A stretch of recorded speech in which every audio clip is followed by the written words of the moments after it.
안녕하십니까. 독서하는 마라토너 박정필입니다.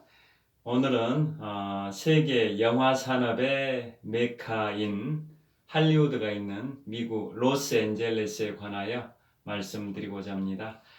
로스앤젤레스 그 약칭 LA라고 하는데요.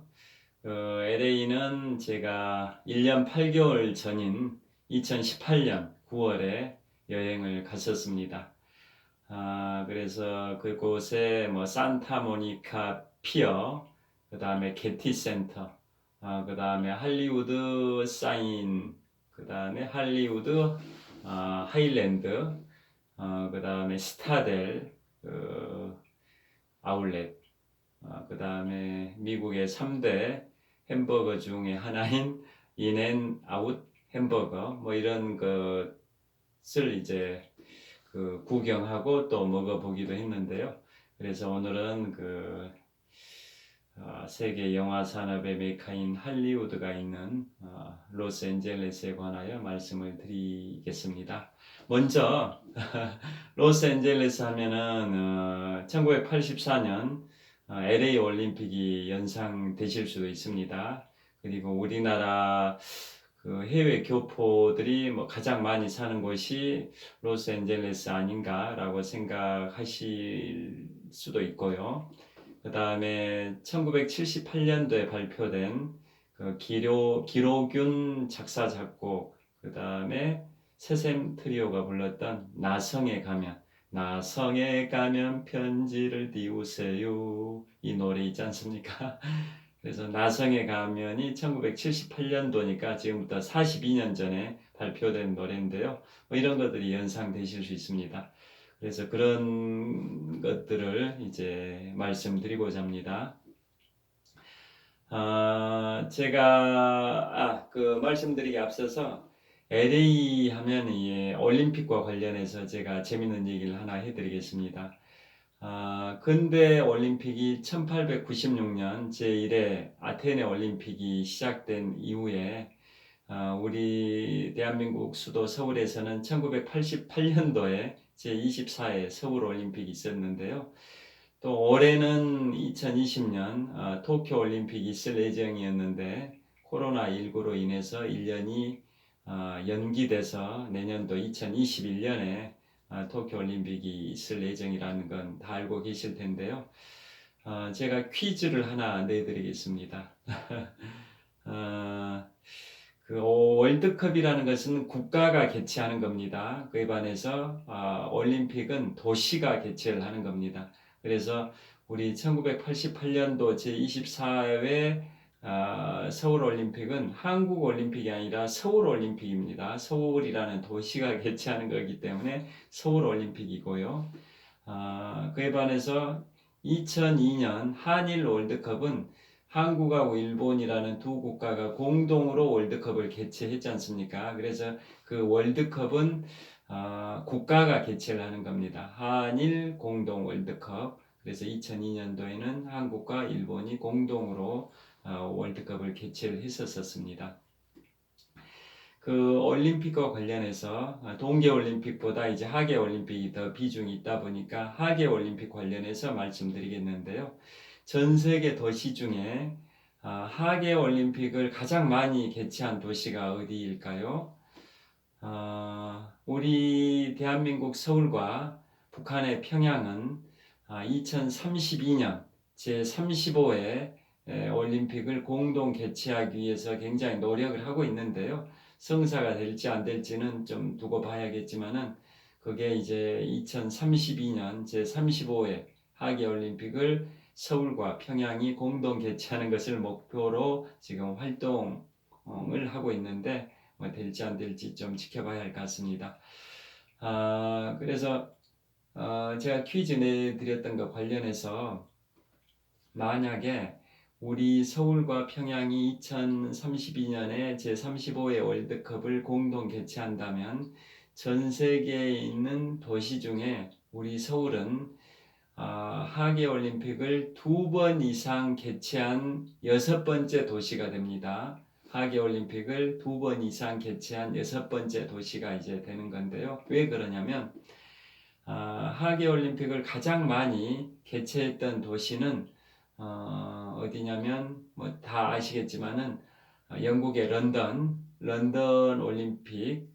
그게 런던 올림픽은 이제 총 3번을 했습니다. 1908년에 한 번 했고, 또 1948년에 두 번째 했고, 또 2012년에 세 번째로 했습니다. 그래서 영국의 수도인 런던은 하계 올림픽을 3번이나 했습니다. 그 다음에 프랑스의 수도 파리는 그 하계 올림픽을 기존에 이제 1900년에 한 번 했고, 또 1924년에 한 번 했고, 그 다음에 앞으로 4년 후인 2024년에 세 번째로 할 예정입니다. 그러니까 프랑스 파리는 4년 후인 2024년에 하계 올림픽을 하는 걸로 확정이 되어 있는데요. 그걸 하게 되면 이제 런던과 마찬가지로 프랑스 파리도 하계 올림픽을 3번 하게 되는 도시가 됩니다. 그래서 파리는 그 1900년하고 1924년하고 2024년 이렇게 3번 하게 되는데, 두 번째 했던 1924년으로부터 딱 100년 만에 1세기가 지난 딱 100년 만인 2024년에 하계 올림픽을 이제 함으로써 하계 올림픽을 3번 개최한 도시가 되는 겁니다. 그 다음에 미국의 오늘 이제 말씀드린 로스앤젤레스, LA라고 하는데요. 로스앤젤레스는 1932년에 한 번 개최했고, 1984년에 두 번째로 개최했고, 그 다음에 2028년, 앞으로 8년 후죠. 2028년에 세 번째로 개최를 하게 됩니다. 그래서 LA, 즉 로스앤젤레스도 하계올림픽을 3번 개최하게 되는 도시가 되는 겁니다. 그런데 여기서 또 재밌는 얘기 하나 해드리면요. LA가 두 번째로 이제 하계올림픽을 개최했던 1984년도에 좀 어떤 게 있냐면, 제가 이제 18년 3개월 동안 마라톤 풀코스를 73회 완주를 했는데요. 마라톤에 관심이 있다 보니까 그런 마라톤과 관련된 국내외 그런 정보들을 좀 많이 알고 있는 편입니다. 그래서 마라톤은 보스턴 마라톤이 세계에서 가장 오래됐는데요. 1897년에 시작했으니까 근대올림픽 제1회가 1896년 아테네에서 제1회 근대올림픽이 있었는데요. 그 다음해인 1897년에 세계에서 가장 오래된 보스턴 마라톤 대회가 시작됐으니까 보스턴 마라톤의 역사는 123년의 역사를 갖고 있습니다. 그래서 보스턴 마라톤 포함해 가지고 보스턴 마라톤, 뉴욕 마라톤, 시카고 마라톤, 런던 마라톤, 베를린 마라톤, 이게 세계 5대 마라톤 대회고, 여기에다 도쿄 마라톤을 합하면 제 6대 세계 6대 마라톤 대회가 되는데요. 그 보스턴 마라톤이 그렇게 역사가 길음에도 불구하고 남자들만 처음에는 출전을 할 수 있었습니다. 그런데 보스턴 마라톤이 여자 선수들도 출전권을 이제 허용한 게 1973년입니다. 그 전에는 남자들만 그 마라톤 풀코스를 뛸 수 있었습니다. 그 이유에 대해서는 뭐 여러 가지 설들이 있는데, 가장 큰 이유는 여자들은 마라톤을 장거리를 하게 되면 자궁에 좀 안 좋은 영향을 미칠 수도 있다. 다리가 또 뚱뚱해지고 뭐 그런 여러 가지 뭐 이해하기 어려운 그런 근거가 좀 부족한 그런 이유들 때문에 여자들은 마라톤 풀코스에 출전을 허용을 안 해왔었다라는 뭐 그런 설들이 있습니다. 그래서 세계 5대 마라톤 중에서도 가장 먼저 여자들의 출전을 허용해줬던 마라톤 대회가 그 뉴욕 마라톤 대회가 1972년도에 여자들의 출전을 허용했습니다. 뉴욕 마라톤 대회는 세계 5대 마라톤 중에서도 가장 많은 참가자 수가 참가합니다. 5만 명 정도가 참가하는데요. 다른 5대 마라톤은 보통 한 3만 명 내외, 3만에서 4만 명 정도가, 우리 동아 마라톤은 이제 세계에서 두 번째로 오랜 역사를 갖고 있는, 올해 개최를 했다면 제 91회 동아 마라톤 대회인데 코로나 때문에 가을에 하는 걸로 지금 잠정 결정이 된 상황인데요. 보스턴 마라톤 다음으로 우리 동아 마라톤 대회가 세계에서 두 번째로 오랜 역사를 갖고 있습니다. 그래서 그 세계 5대 마라톤 중에서도 가장 많은 인원이 참석하는 게 그 뉴욕 마라톤으로 5만 명 정도가 출전하는데요. 뉴욕 마라톤 대회가 이제 5대 마라톤 중에 세계 5대 마라톤 중에 가장 먼저 여성들의 출전을 허용해서 1972년에 허용을 했고, 이듬해인 1973년에는 보스턴 마라톤 대회가 여자들의 참가를 허용을 했습니다. 그리고 이제 올림픽에서 최초로 여자 마라톤 대회가 공식 종목으로 결정된 것은 1984년 로스앤젤레스, 즉 LA 올림픽에서 그랬었습니다.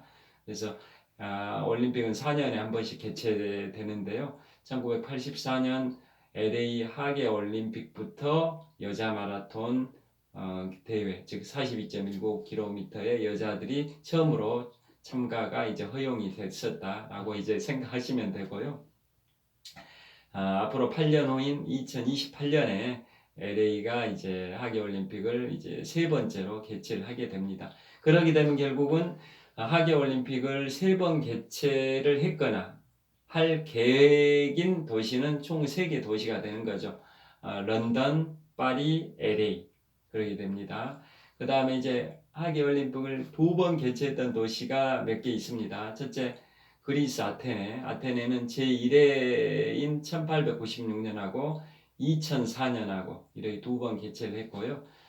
그리고 올해 개최하려다가 코로나 때문에 내년으로 연기된 토쿄는 1964년에 한 번 개최하고 내년 즉 2021년에 이제 2번째로 개최합니다. 그래서 우리 서울과 평양이 2032년 제35회 하계올림픽을 공동 개최하게 된다면 우리 서울도 1988년에 이어서 2032년에 개최함으로써 하계올림픽을 2번 개최한 도시의 반열에 오르기 때문에 2번 이상 개최한 6번째 도시에 해당이 된다. 뭐 그런 의미가 됩니다. 여하튼 LA는 미국의 제2의 도시입니다.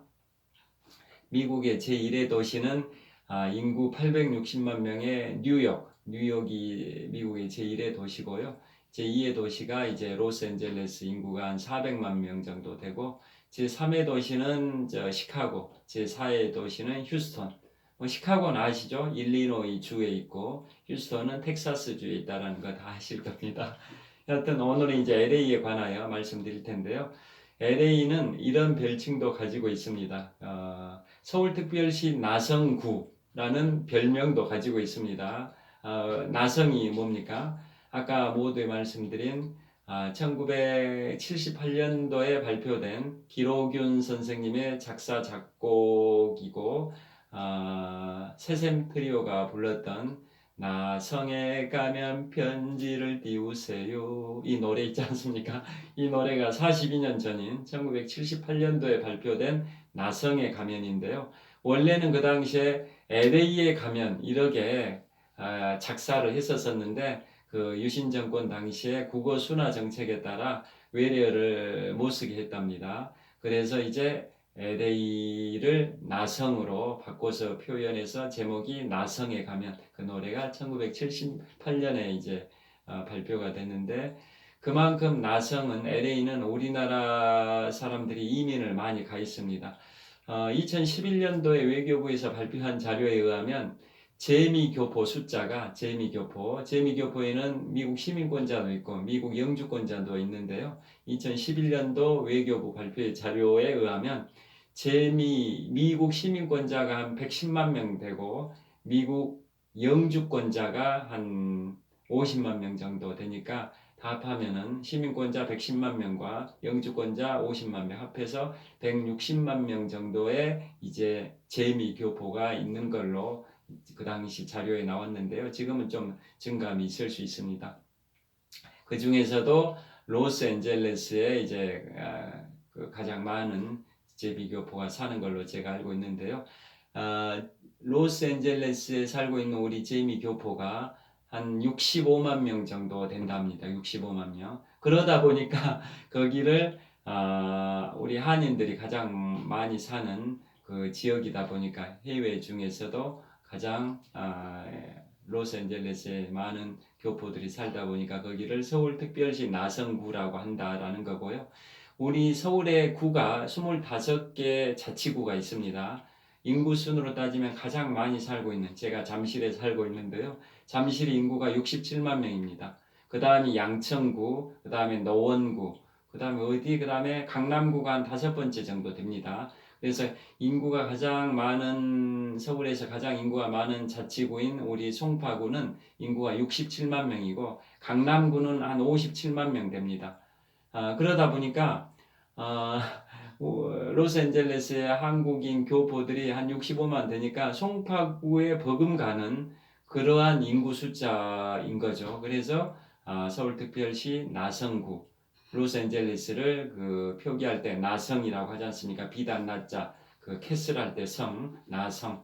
그래서 송파구가 67만 명인데 LA에 살고 있는 한국인 교포들이 한 65만 되니까 서울특별시 나성구라는 별명 내지 별칭을 가질 정도로, 코리아타운 가면은 뭐 거의 한국인들이다 보니까 거기서 생활하는 사람들은 10년, 20년 뭐 영어를 안 써도 그냥 전혀 생활에 불편함이 없을 정도로 대부분이 한국 사람들만 사니까 그런다. 뭐 그러다 보니까 안 좋은 점이 거기에서 한 20년, 30년 살아도 영어를 별로 못 배운다, 이런 극단적인 얘기도 있기도 한데요. 여하튼 로스앤젤레스는 우리 교포들이 이제 많이 살고 있다라고 보시면 됩니다. 그러니까 전체 로스앤젤레스 인구 400만 명 정도, 저희 미국의 제2의 도시로서 인구가 한 400만 명쯤 되는데 그 중에 한 65만 명 정도 되면 LA 인구의 한 15%그 정도를 차지하는 거죠. 우리 한국인 숫자가. 그런 상황이고요. LA는 이제 여기에 나와 있는 것처럼 이 화면 보이시죠? 여기가 할리우드 사인이라고, 한국말로 할리우드 간판입니다. 이 앞에서 제가 이제 기념 촬영을 했던 거고, 그때 입었었던 그 복장하고 똑같은 그 옷을 지금 입고 나왔습니다. 제가 여기를 1년 8개월 전인 2018년 9월에 갔었습니다. 추석 무렵에 갔었습니다. 2018년도 추석 무렵에. 그래서 이제 그 LA에 관하여 순차적으로 말씀드릴 텐데요. 몇 군데 관광지를 갔었는데 가장 인상 깊었던 데는 태평양 연안에 있는 그 산타모니카 피어입니다. 산타모니카 피어. 피어라는 것은 PIER, 부두, 항구, 선박이 이렇게 접안하는 그 부두 오르고 내리는 그 부두를 피어, PIER, 피어라고 합니다. 그래서 산타모니카 피어가 굉장히 인상적이었는데요. 거기는 LA의 시내 다운타운에서 서쪽으로 뭐 택시 타면은 한 1시간 한 4, 50분 정도 걸리는 그런 정도 위치에 있는 그 태평양 연안에 있는 그 해수욕장하고 그 부두가 같이 있는 시설이라고 보시면 되겠습니다. 그래서 거기 가면은 태평양의 망망대 쪽을 쭉 바라다 보면 이제 저 멀리 이제 한국까지도 이제 배를 타고 올 수 있는 그런 태평양 연안에 있는 그런 산타모니카 피어라는 곳인데요. 거기 가면은 정말 백사장이 잘 펼쳐져 있고 휴식을 취하는 그 휴양 그 시설들이 잘 돼 있어서 피서를 하기에 참 좋은 공간이었었고요. 그 다음에 거기에 퍼시픽 파크라 해가지고 태평양 공원이란 뜻이죠. 퍼시픽 파크라 해서 놀이 시설들도 잘 되어 있고 그렇습니다. 그리고 거기에 그 부두가 언제 조성이 됐냐면 1909년에 조성되다 보니까 111년 전에 조성이 됐습니다. 1909년. 그래서 그 이후에 거기에서 많은 유명 영화나 또 미국 드라마의 촬영 장소로도 그곳이 많이 활용이 됐는데요. 대표적인 영화가 어떤 거냐면은 이제 1973년도에 개봉된 영화가 있습니다. 1973년도 그 영화 제목이 스팅입니다. 스팅. 조지 로이 힐 감독, 조지 로이 힐 감독의 주연은 이제 폴 뉴먼과 로버트 레드포드가 주연하는 스팅입니다. 스팅은 시카고를 배경으로 한 갱 영화입니다. 갱 영화. 마피아의 본거지가 이전에 일리노이 주의 시카고 뭐 이런 얘기가 있지 않습니까? 그래서 시카고를 배경으로 한 갱 영화, 뭐 마피아 영화, 조직 폭력 뭐 이런 영화가 이제 폴 뉴먼과 로버트 레드포드 주연의 조지 로이 힐 감독의 스팅이라는 영화인데요. 그게 1973년도에 개봉된 영화가 그곳 산타모니카 피어에서 촬영이 됐었습니다.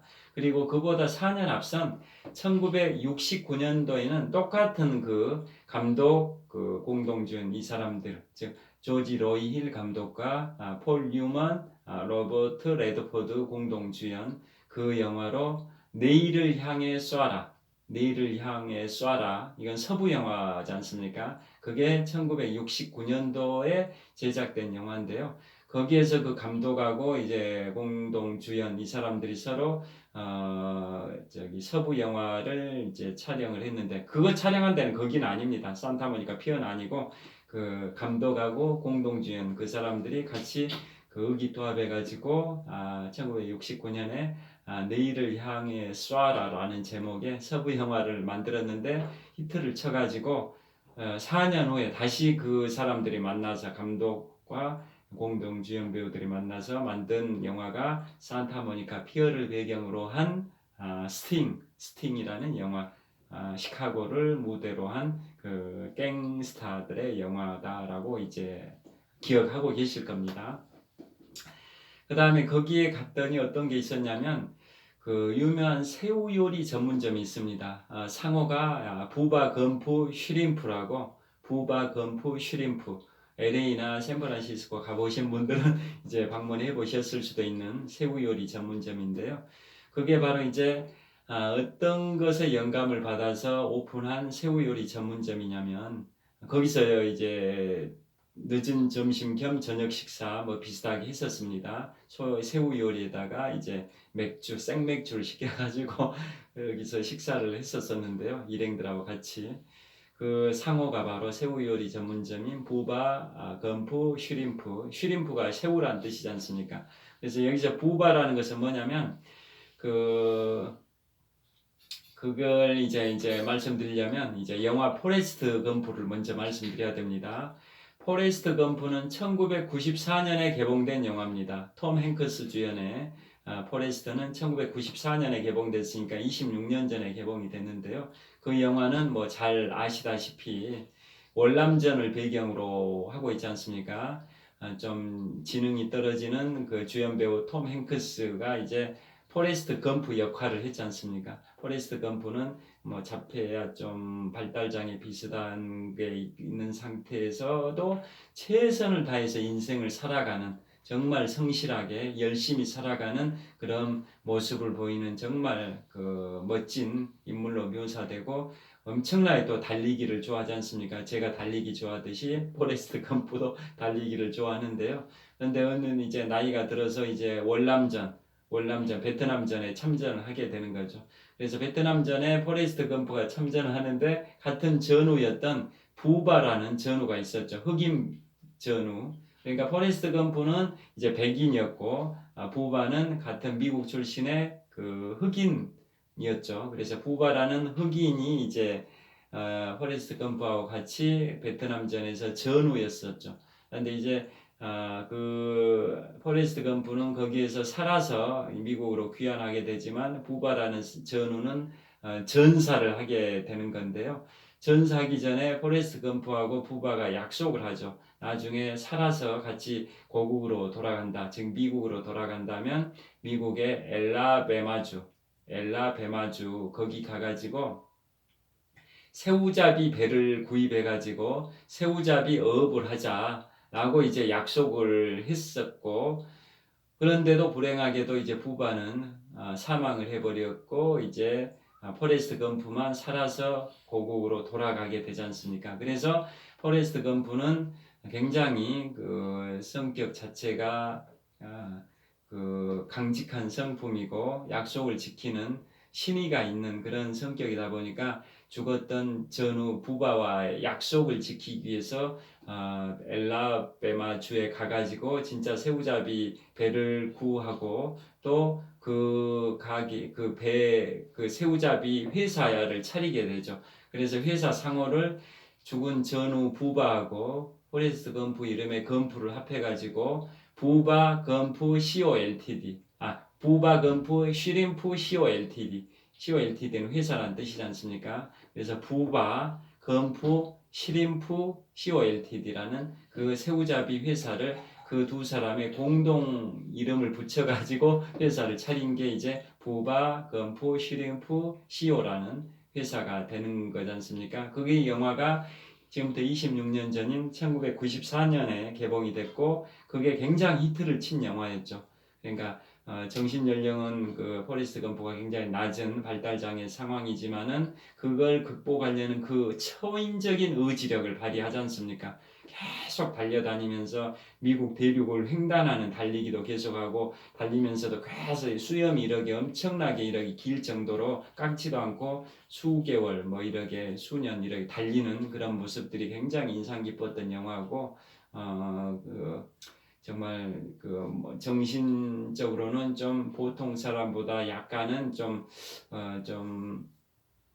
어려움이 있지만은 그걸 극복하기 위해서 열심히 살아가는 모습이 타인의 귀감이 되는 그런 성실한 열정적인 모습을 연기를 했지 않습니까? 톰 행크스가 포레스트 검프 역할을 했는데요. 그래서 굉장히 히트를 쳤죠. 1994년에. 그래서 그 영화에서 영감을 받아가지고 차렸던 식당이 바로 부바 포레스트 시림프 시오라는 그 새우 요리 전문점 식당입니다. 그게 바로 제가 말씀드리고 있는 로스앤젤레스의 산타모니카 피어의 그 부두가에 부두의 시설이 주로 나무 목재, 물론 콘크리트 부분도 있긴 한데 나무 목재 이런 걸로 되어 있다 보니까 더 고전적이고 더 인상 깊었고 더 좀 그 낭만적인 그런 분위기가 느껴졌습니다. 딱딱한 콘크리트 이런 걸로 부두가 되어 있다면 요즘은 이제 무슨 부산항이나 이런 인천항 이런 그 국제 부두들은 대형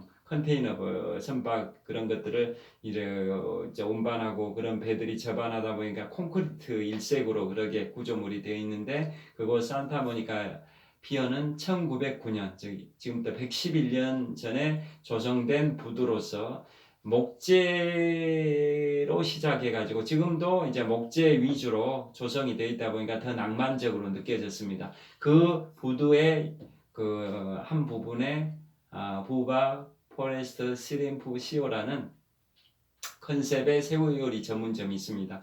그러니까 1994년에 개봉된 그 포레스트 검프 영화에서 영감을 받아서 2년 후인 1996년에 오픈한 새우요리 전문점 식당이고 거기 들어가 가지고 이제 생맥주하고 그 새우 요리를 시켜 가지고 일행들하고 식사를 했었던 기억이 나고요.